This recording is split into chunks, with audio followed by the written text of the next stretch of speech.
तर मंडळींनो, मीटिंगमध्ये ठरल्यानुसार सगळी डुरावेली कंपनी ठीक 3 वाजता आमच्या पाटल्यादाराक जमा झाली. ठरवलं न्हाणयेतच आग घालायची, कारण चुलीकडे जर रोंबाट केला तर आई सोयीन धान्य देतली. तर आज आमचं प्लॅन होतं चिकन बनवचं, पण मंडळींनो कसा आणि तो पैसो असा उपयोग नाही, नशीब सुद्धा लागता. नेमक्या दुपारी 3 वाजता चिकनचं शॉप बंद. मग काय 2 डझन अंडी आणलं, मॅगी आणलं, थंड आणलं आणि आमच्या कामाक सुरुवात केला. हकडी धूर करून पोरांनी सगळ्या जो सत्यानाश केलेला आणि आम्ही आपली अंडी उकडून सोलूक बसला. अंडी कसली होती देवाक माहिती, सोलय नाही तो.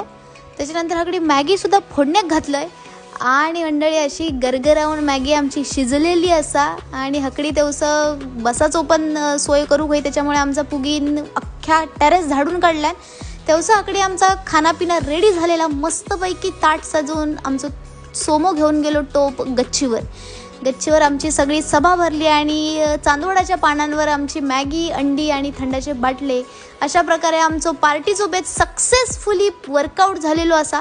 आणि ही आमची सगळी डुरावेली कंपनी अगदी मॅगीवर तुटान पडली. आणि रसनासुद्धा घेतलेला. आम्ही लहानपणापासून मे महिन्यात रसना हाणून त्याचा थंडा बनवून पिताव मंडळी.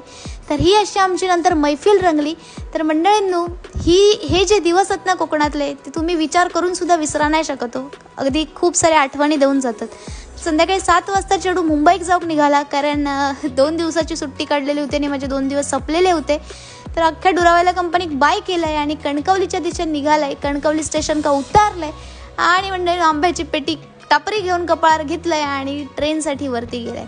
ट्रेन भेटली सकाळी बरोबर 6-6:30 वाजता ठाण्यात उतारलं आहे आणि मंडळींनो, त्या 2 दिवसाच्या असंख्य आठवणी मनात घेऊन घराच्या दिशेने निघाले.